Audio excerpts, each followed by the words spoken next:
Hello, so it's May the 30th, 2020, and in the UK it is Tax Freedom Day. Happy Tax Freedom Day. So what is Tax Freedom Day? Well, in 1948, a Florida businessman decided that it just wasn't clear enough how much the average American was paying in tax. And his name was Dallas Hostetler, and he came up with an idea. He would highlight the day of the year when the average person's taxes are paid and their debt to the government is met.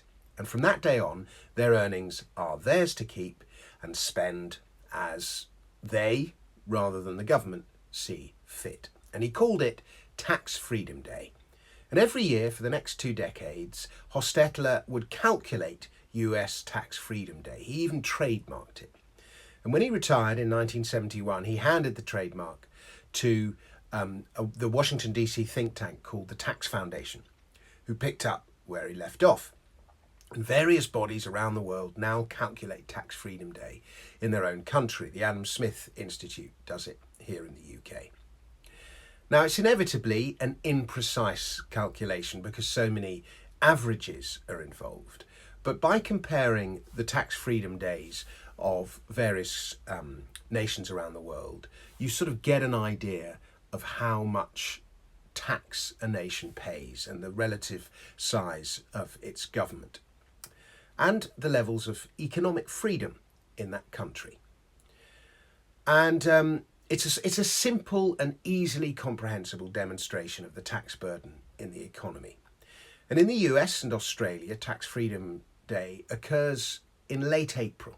In the UK, Tax Freedom Day is today. And May the 30th is now later than at any time since 1995. And that's as far as the best quality data goes back. But the French and the Belgians don't get Tax Freedom Day until late July. It's then that their service to the state is complete. Now, there's also Cost of Government Day, and that tends to fall about 3 weeks after Tax Freedom Day.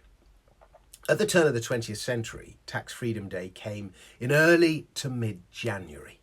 That's the extent to which government has grown over the course of the last 100 years. And over the course of a lifetime, it means that a typical citizen will work for at least 20 years of his life without pay, in many cases more than 25.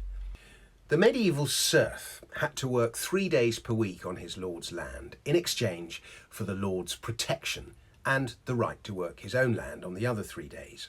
And in the 21st century, between 40 and 60% of the ordinary citizen's labour is taken by the state in exchange for its protection and the right to keep the rest.